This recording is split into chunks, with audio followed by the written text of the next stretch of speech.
Hey GFX chums, another retrospective video today. We're looking at the Zoom GFX1 from around about 2005 or something like that. To be honest, I can't even remember the year, I just know that it was a long time ago.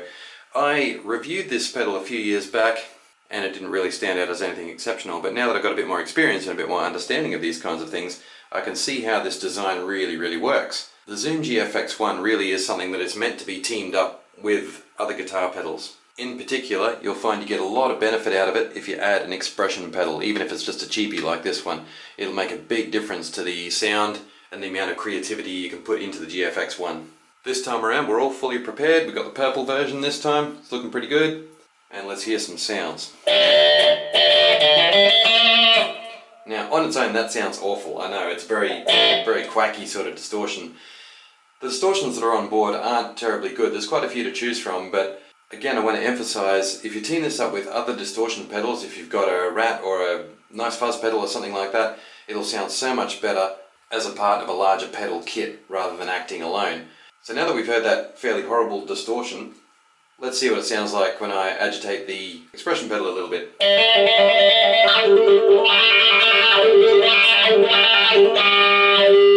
So I'm getting quite a nice powerful wah sound out of that, and pretty thick sort of a sound. I'm just going to put the expression pedal on the floor now so you can get a bit more of a dynamic feel.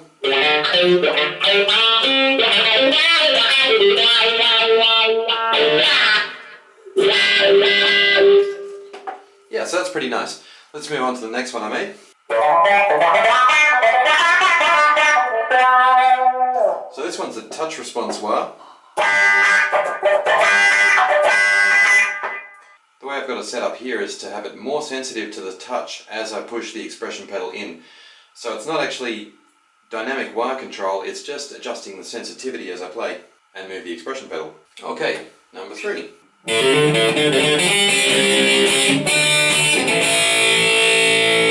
Another one of those very plastic distortions.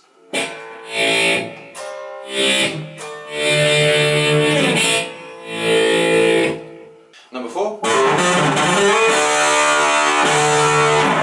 This one's a little bit more interesting because it adds a doubling effect as I push in the expression pedal. That's dry. And then as I push in the expression pedal you hear that little slap back echo there, which sounds pretty interesting for a solo.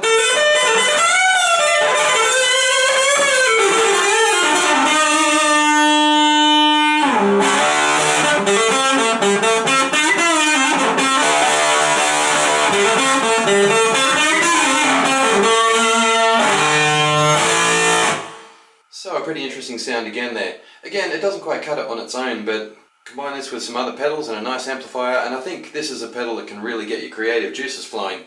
I'm going to press bank up now and go to the next 4 patches that I made. Just another unexciting distortion there. Alright, a bit of a crazy patch here. Ring modulation with more of that doubling delay.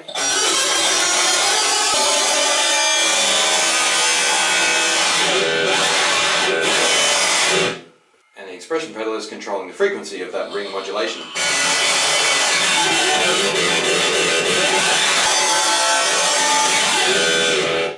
So if you're into early perfect circle type music, then again that could be a really good creative starting point. And number 3. Oh yeah, this one's fun.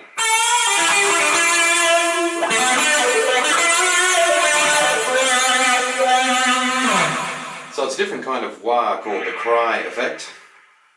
This appears on quite a lot of Zoom pedals, but it's a good fun one to use with the expression pedal. Let's see if I can play something right. Turns out I can't, but you get the idea. Next bank. Okay, this is something I set up as a bit of a strange bass simulator sort of a thing. Expression pedal backwards and we're really low. Sorry, other way around. Toe in and we're really low. Toe back and we're up to our normal pitch.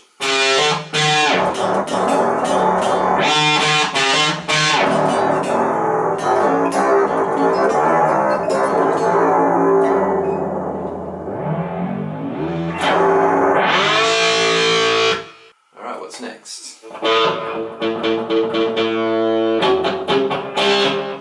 This is just another reasonably respectable distortion I managed to coax out of it.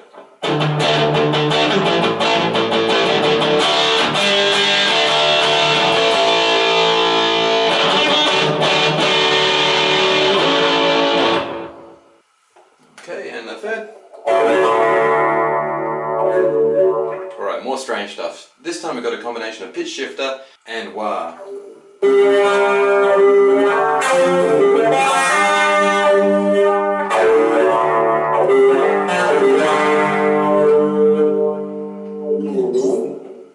That's an interesting effect, and it's also interesting to point out that there are several modulation effects here that can attach to the expression pedal. That's an interesting effect, and it's also interesting to point out that there are several modulation effects here that can attach to the expression pedal. And the really weird bit is that you can set the pedal up so that it's controlling up to 3 modulation effects all at once. So you could have wah going as well as adding more delay as you press it in, or adding a faster phaser or something like that. I'll show you a bit more of that later on, but it is a weird thing. You don't get complete control because all 3 effects are dictated by where your expression pedal is at. But again, we're talking about a creative tool here, and that's exactly what the GFX1 is. Next patch.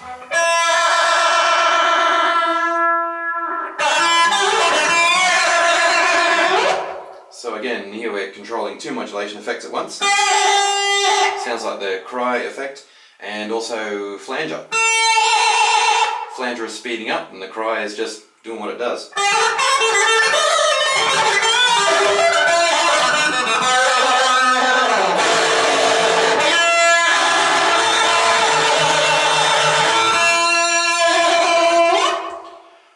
So I'm not saying that's the prettiest sound that you're ever going to hear, but I think if you've watched this far into the video, you've sussed out what angle I'm approaching this from.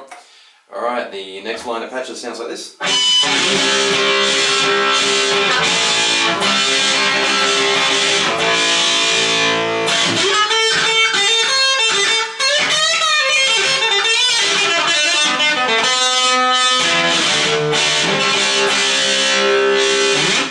Combination of volume and a bit of soft wah there.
Using a combination of modulations and delay. Alright, let's have another nice harsh one.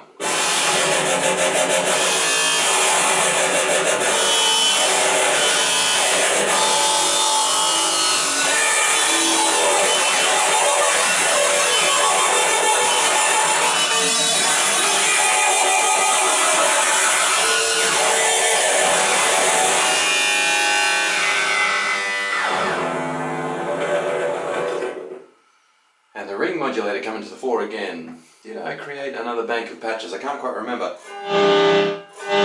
Alright, this sounds more like a factory preset. As always with multi-effect systems, you've got to tweak them, you've got to match them up to the guitar that you're playing. The factory presets are very generic.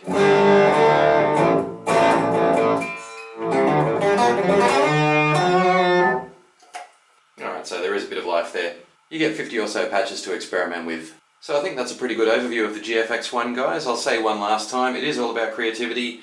I recommend you put your distortion pedal over here, put your expression pedal over here, and just experiment with what the modulations can do. In fact, I'd be inclined to experiment with putting this before the distortion pedal too, because some of the phases and flanges are going to sound really good if they're pushed through that distortion layer. and then on into your amp, I think you'll find that there's some pretty interesting results to be had there.